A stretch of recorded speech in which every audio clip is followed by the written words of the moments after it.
안녕하세요. 사연이다리입니다.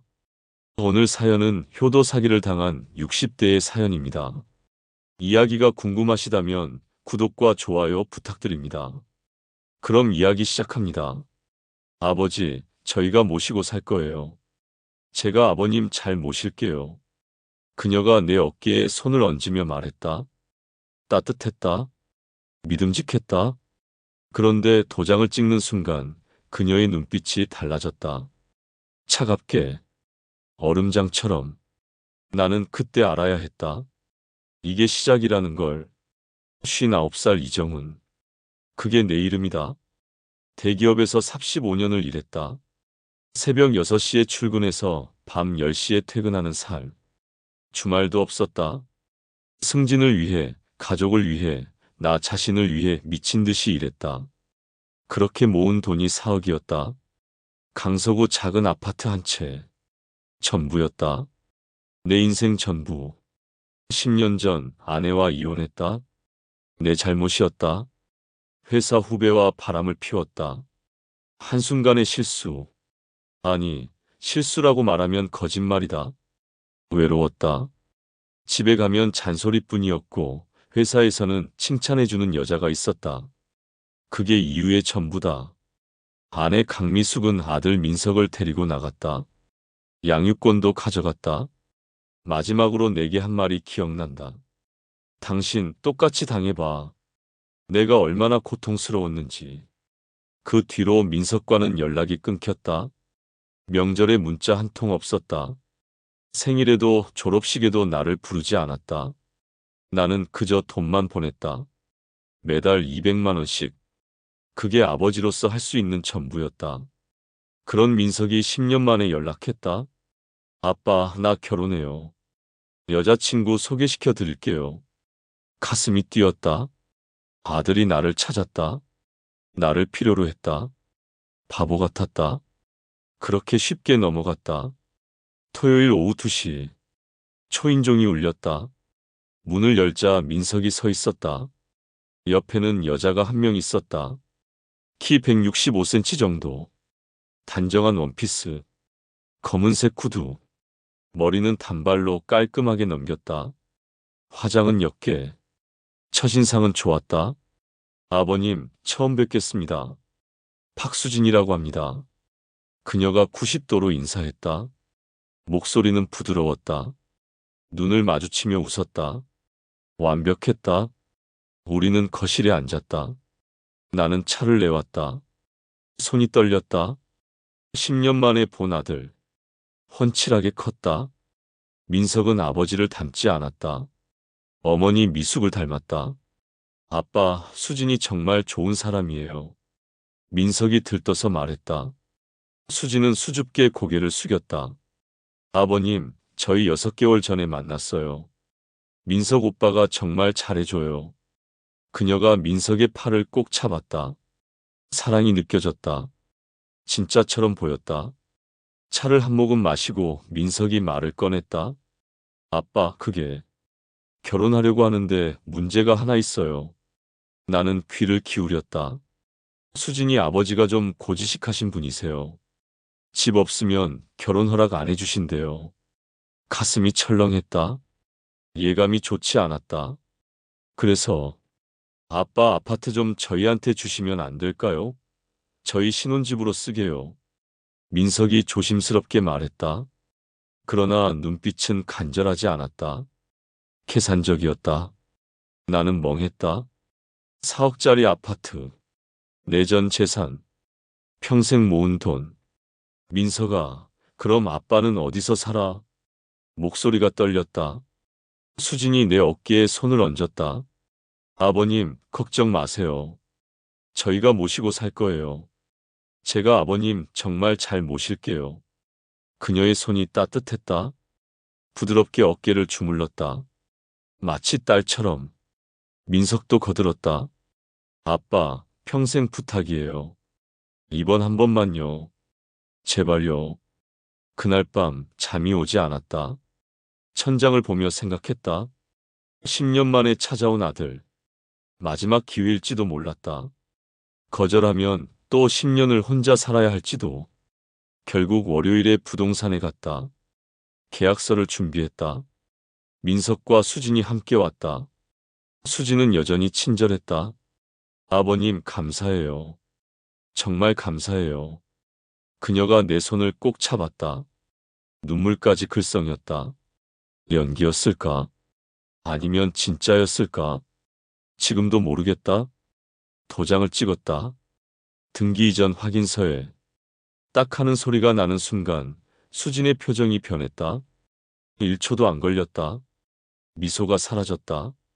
눈빛이 차가워졌다. 그리고 다시 웃었다.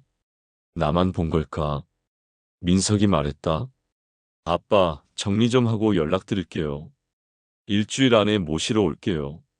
3일 만에 등기가 넘어갔다. 빨랐다. 이상할 정도로. 일주일이 지나도 민석은 오지 않았다. 전화도 받지 않았다. 문자도 일십이었다. 한 달이 지났다. 나는 12평 임대 아파트로 이사했다. 보증금 500만 원, 월세 30만 원. 가구도 없었다. 이불 한 채, TV도 없었다. 밤마다 라면을 끓여 먹었다. 창문으로 보이는 하늘, 별이 없었다. 서울 하늘은 늘 그랬다.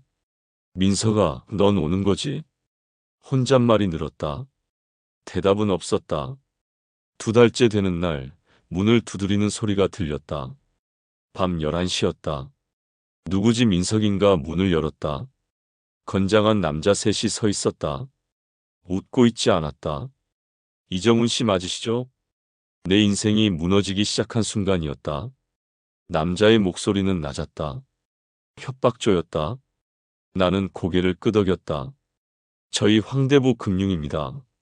아드님 이민석 씨 아시죠? 민석이? 무슨 일인데요? 남자가 서류 뭉치를 내밀었다. A 사용지 10장 넘게. 내 도장이 찍혀 있었다. 빨간 도장 선명했다. 아드님이 저희한테 돈 빌리시면서 보증인으로 아버님을 세웠어요. 6억입니다. 뭐라고요? 다리에 힘이 풀렸다. 벽을 잡았다. 6억이라고. 저는 보증 선 적 없는데요. 이거 뭔가 잘못된 거 아닙니까? 남자가 웃었다. 비웃음이었다.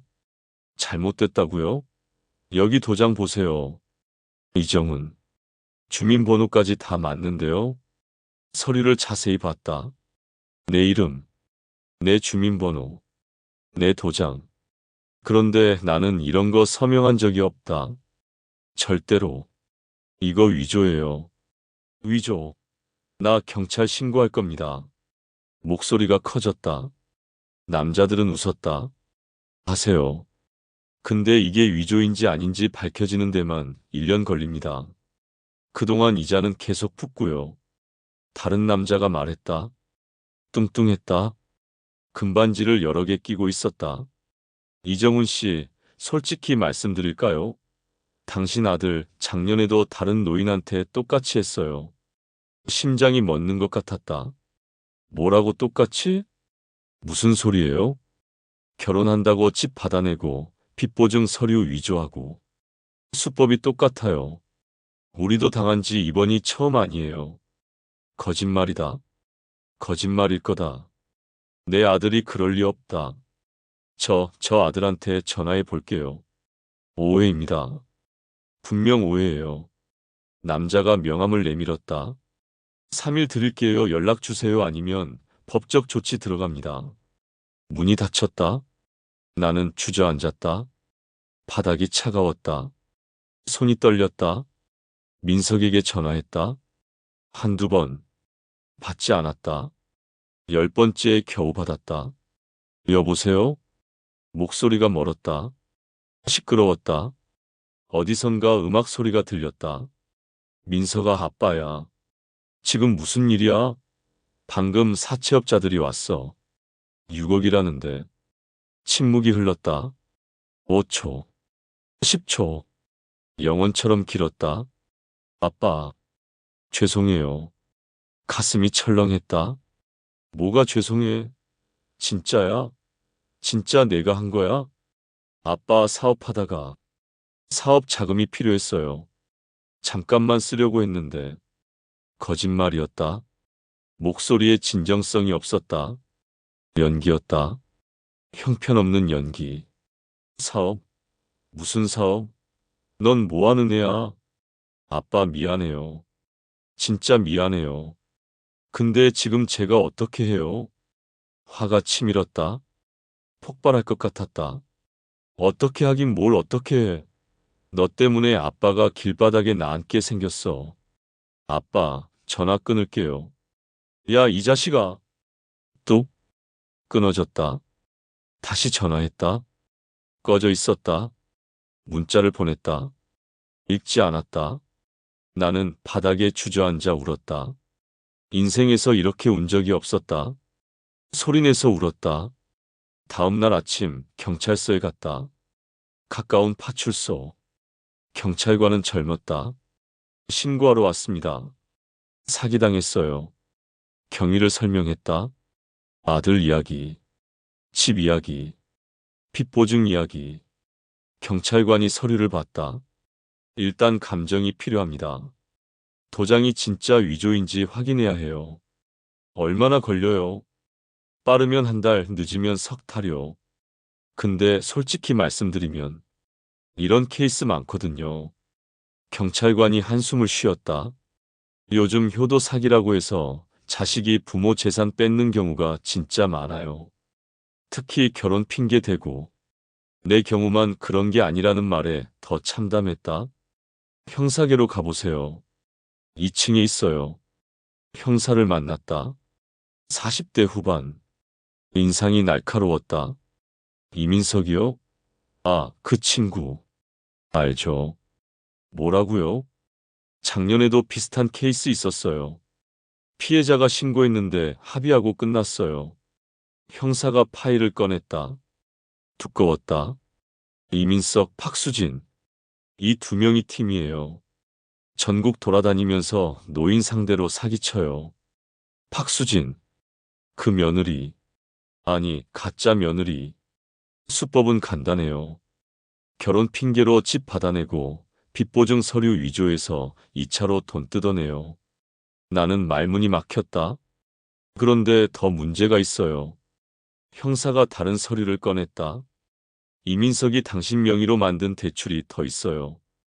은행 대출 3억, 캐피탈 대출 2억, 사채 1억, 총 12억입니다.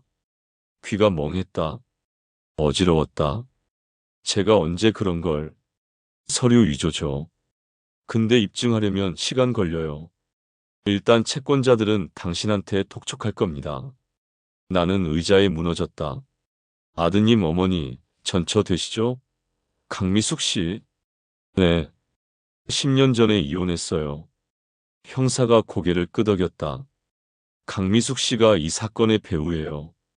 확실하진 않지만 정황상 그래요. 전처 미숙이 설마.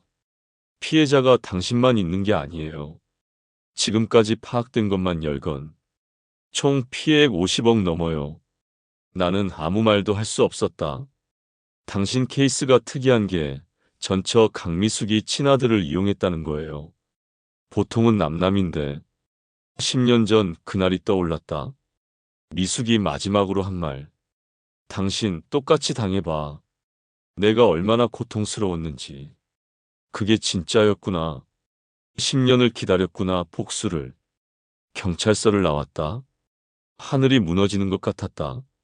집도 없다. 돈도 없다. 빚만 12억. 국민연금마저 압류당할 판이었다. 그날 밤 결심했다. 도망가자. 어디든.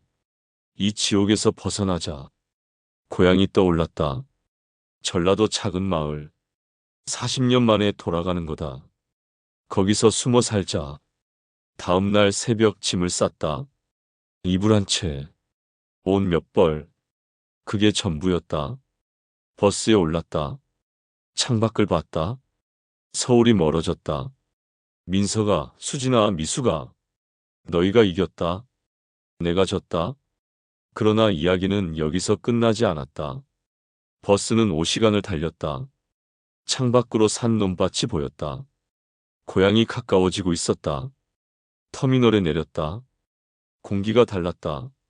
서울과는 다른 냄새 어릴 적 기억이 떠올랐다. 택시를 탔다. 어디 가십니까? 용암리요. 이씨 집성촌 아세요? 아, 거기. 지금은 거의 폐촌이던데요. 사람 없어요. 택시는 좁은 길을 달렸다. 포장도 안 된 비포장도로. 덜컹거렸다. 차멀미가 났다. 3분 만에 도착했다. 옛집이었다. 아니, 옛집이었던 곳. 지금은 폐가였다. 기와가 무너졌다. 대문은 녹슬었다. 잡초가 무릎까지 자랐다.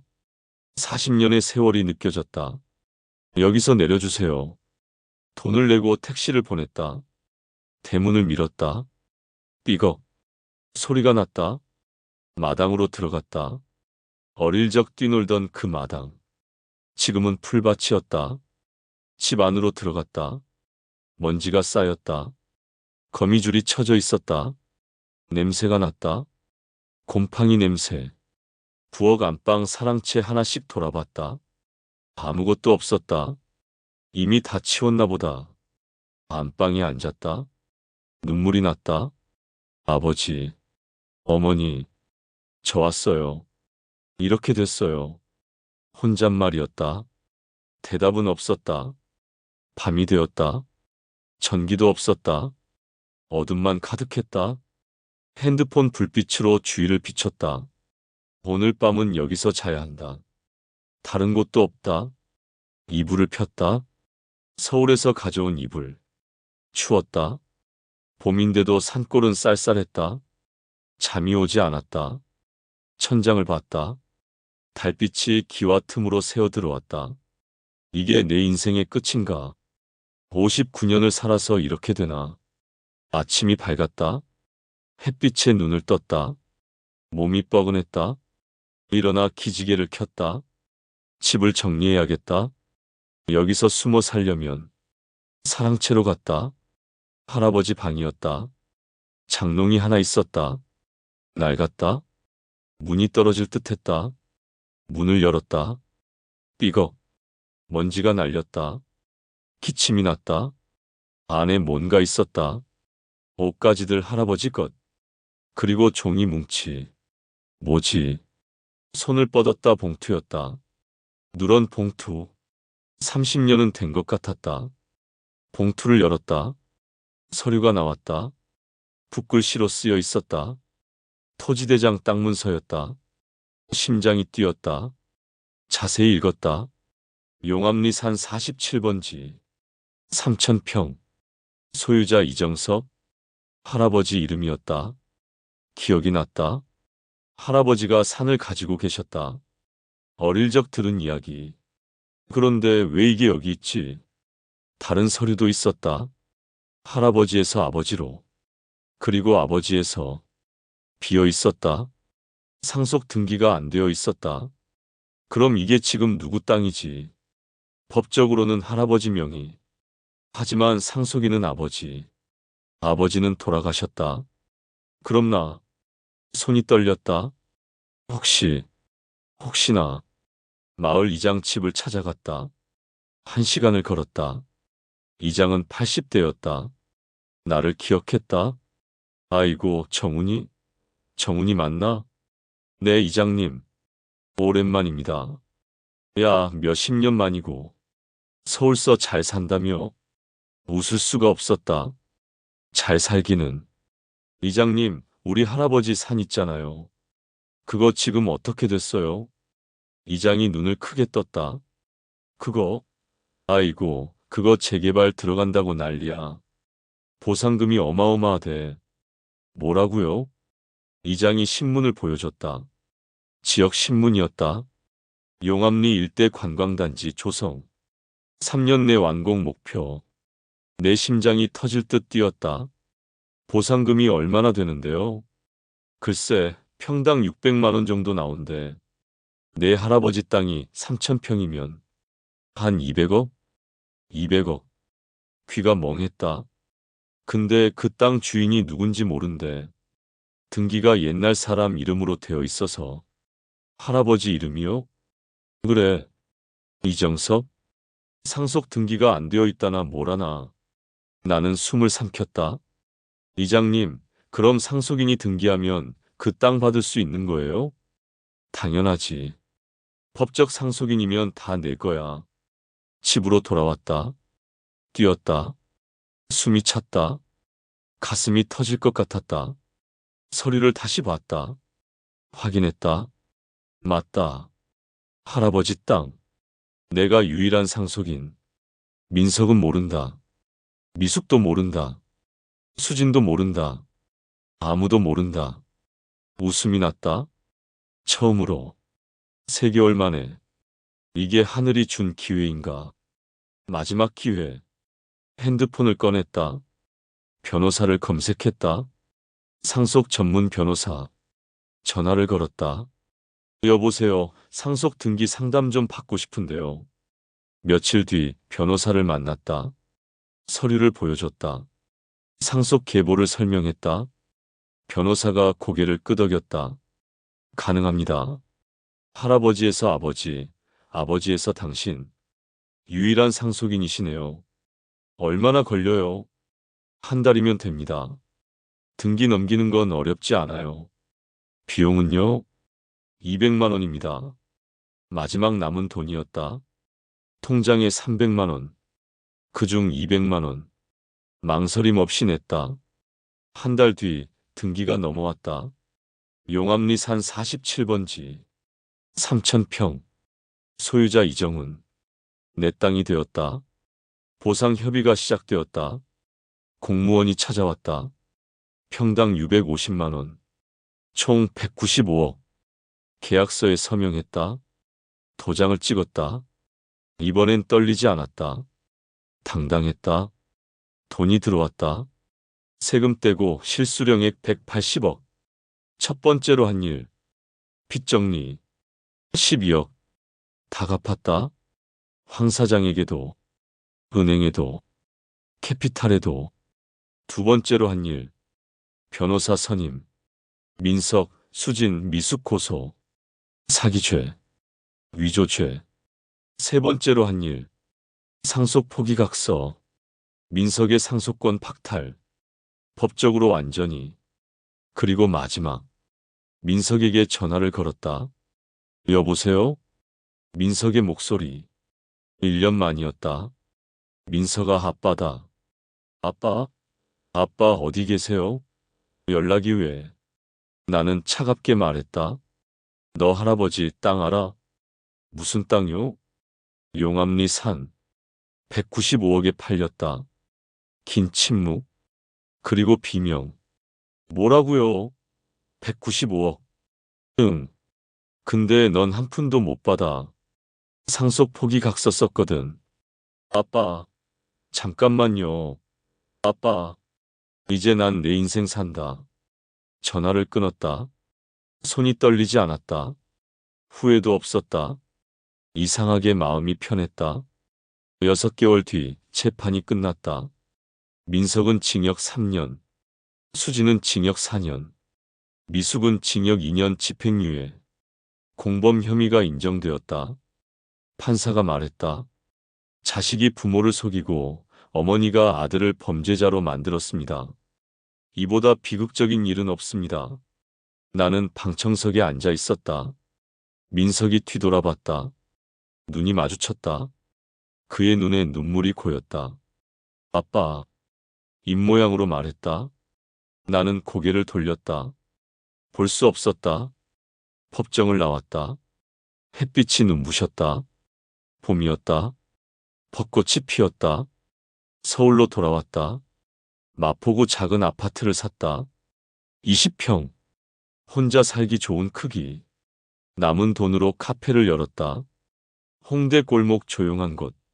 이름은 예순. 60살에 시작하는 인생이라는 뜻이었다.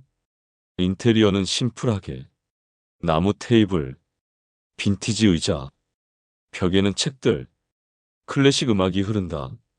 메뉴는 간단하게. 아메리카노, 카페라떼, 샌드위치 몇 가지. 바리스타 학원도 다녔다. 60살에 배우는 거다. 오픈 첫날 손님이 없었다. 하루 종일 혼자 앉아 있었다. 괜찮았다. 조급하지 않았다. 한 달쯤 됐을 때 문을 열고 들어온 여자가 있었다. 60대 초반, 단정한 옷차림, 짧은 머리. 아메리카노 한 잔 주세요. 목소리가 좋았다. 부드러웠다. 커피를 건넸다. 그녀가 한 모금 마셨다. 맛있네요. 오래 하셨어요? 아니요, 이제 2달째요. 그녀가 웃었다. 주름이 잡혔다. 예뻤다. 저도 늦게 시작했어요. 뭐든 늦은 게 아니더라고요. 그녀는 단골이 되었다. 우리는 이야기를 나눴다. 커피를 마시며 인생을, 실패를, 아픔을, 그리고 희망을. 영애 씨, 인생 이막이라는 게 정말 있나 봐요. 그렇게 1년이 흘렀다. 어느 날 낯선 번호로 전화가 왔다. 민석이었다. 아빠, 출소했어요. 어제. 침묵이 흘렀다. 만나고 싶어요. 아빠, 가슴이 아팠다. 그래도 말했다. 민석아, 난 널 용서할 수 없어. 아직은. 알아요.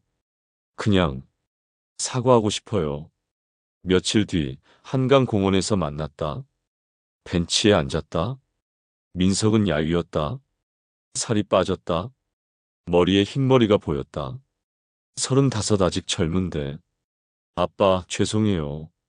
진심으로. 그가 고개를 숙였다. 눈물이 떨어졌다. 엄마가 시킨 거였어요. 처음엔 거절했어요. 근데 엄마가 계속 변명처럼 들렸다. 그러나 진심도 섞여 있었다. 그래도 내 선택이었잖아. 민석이 고개를 끄덕였다. 맞아요. 제 잘못이에요. 전부 다. 바람이 불었다. 강물이 흔들렸다. 민석아, 난 널 미워하지 않아. 그냥 이젠 내 인생은 내가 살아. 나도 내 인생 살게. 아빠는 행복하세요? 나는 잠시 생각했다. 응, 행복해. 처음으로. 민석이 웃었다. 쓸쓸한 웃음이었다. 그걸로 됐어요. 그거면 돼요. 우리는 헤어졌다. 포옹하지 않았다. 악수도 하지 않았다. 그냥 등을 돌렸다. 각자의 길로. 카페로 돌아왔다. 영애 씨가 기다리고 있었다. 늦었어요. 무슨 일 있었어요? 아들 만났어요. 그녀가 손을 내밀었다. 내 손을 잡았다. 따뜻했다. 힘들었겠어요. 괜찮아요. 이젠 영애 씨와 나는 연인이 되었다. 60대의 사랑. 조심스럽고 따뜻했다. 손을 잡고 걸었다. 영화를 봤다. 밥을 먹었다. 2년이 흘렀다. 카페는 번창했다. 단골들이 늘었다. 나 같은 시니어들, 새로 시작하는 사람들, 벽에 글귀를 붙였다. 인생은 60부터 늦었다고 생각할 때가 가장 빠른 때입니다. 어느 토요일 오후 민석이 들어왔다. 옆에 여자가 있었다. 수진이 아니었다. 평범해 보이는 여자. 아빠, 소개할게요. 제 여자친구 지은이에요. 나는 커피를 내렸다. 조용히. 그들에게 건넸다. 앉아. 민석은 달라져 있었다. 편의점에서 일한다고 했다. 밤샘 알바. 힘들지만 괜찮다고. 지은이는 요양보호사였다. 착해 보였다. 아빠, 저 다시는 그런 짓 안 해요. 이번엔 진짜로 살게요. 민석의 눈이 진지했다. 그래, 잘해. 그게 전부였다. 그들은 커피를 마시고 갔다. 나는 손을 흔들었다. 작게. 영애 씨가 물었다. 괜찮아요. 응, 괜찮아요. 내 아들이니까. 미워할 순 없어요. 그래도 이젠 거리를 둘 거예요. 그게 답이었다. 용서도 아니고 미움도 아닌. 그냥 내려놓음. 지금 나는 62살이다. 카페는 3년째.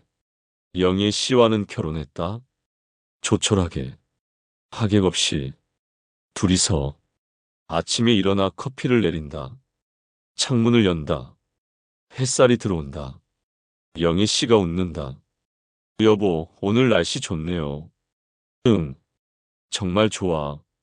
인생은 끝나지 않았다. 60에 시작했다. 70까지, 80까지 갈 거다. 자식이 전부가 아니었다. 돈이 전부도 아니었다. 중요한 건 나였다. 내 행복이었다. 그래, 이제 시작이다. 끝. 어떠셨나요? 이야기가 재밌으셨다면 구독과 좋아요 부탁드립니다. 사연의 달인은 언제나 여러분의 사연을 기다립니다. 비슷한 경험이 있으셨다면 댓글로 이야기를 남겨주세요. 감사합니다.